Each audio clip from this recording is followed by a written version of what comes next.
السلام عليكم، مرحبا حبايب. إن شاء الله تكونون بخير وسلامة يا ربي. بما أنه اليوم الجو مطر وأجواء حلوة وجو ربيعي يخبل، فحبيت أنزل لكم فيديو حلو جديد. هالمرة الوصفة مالتي راح تكون تفيدكم للسحور. أنا سويتها للسحور. فاللي يحتاجه هنا عندي بوتيتا مقطعة بهذا الشكل، أقراص يعني بس بالطول. وراح أحتاج هنا عندي المكونات البصل والطماطة، من البصل والطماطة والفلفل البارد مقطعة بهذا الشكل. وعندي هنا أيضا عندي الشمة سالكته ولحم مثروم أيضا سالكته. كل المكونات الموجودة قدامكم أنا هنا راح أحتاجها. وأيضا راح أحتاج عندي هنا جبن الموزاريلا النوعية الاسمه دوغاي. أنا أريد ذاك القرص اللي أبرشه بس للأسف ما لقيته، فجبت هذا.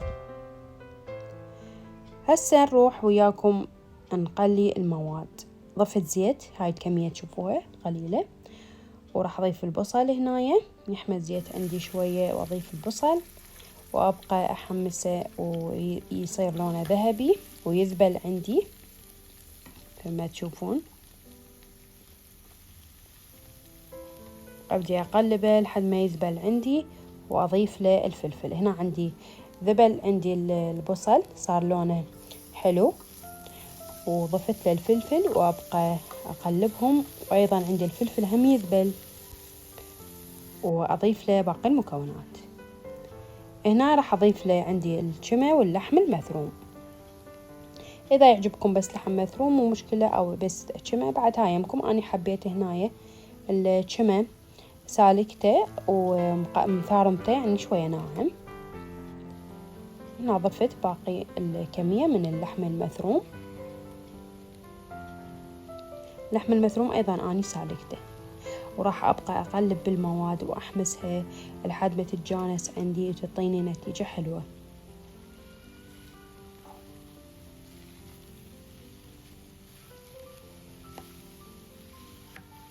بين ما تستوي عندي هنا المكونات أنا مخلية على جهة بالطاوة هاي البوتيتا دا أقليها الأقراص. هنا ضفت شوية بهارات برياني بس، وضفت شوية فلفل أسود. هنا فلفل أسود، ها هي كمية كلش قليلة حتى تعطيني ريحة طيبة. هنا راح بعد ما جانست المواد والبهارات راح أضيف الطماطة آخر شيء. الطماطة بعد ما انحمست عندي المواد كلها ضفت شوية كاتشب، وإذا ما يعجبكم عادي. كملت عندي هنايا بعد ما انحمست المواد كلها. صفطت البوتيتا بالبايركس بهذا الشكل مثل ما تشوفون. ما ضفت أي دهن أو أي زيت للبايركس. هي الموجود الزيت موجود اللي بالبوتيتا. وبديت أوزع الحشو عندي هنايا بالبايركس طبقات بوتيتا، وبعدين حشو، وبعدين عندي راح أضيف الجبن. إذا يعجبكم تسووها طبقة واحدة كل المواد على طبقة، أو يعجبكم تسووها يعني طبقات. أنا سويتها على شكل طبقات. أول شي البوتيتا، وبعدين اللحم، بعدين الجبن. طبقة ثانية هم أنا عندي البوتيتا وشوية ضفت النوب الحشو، وبعدين آخر شي الجبن. هسه هنايا آخر شي بقى عندي القليل منه وضفته.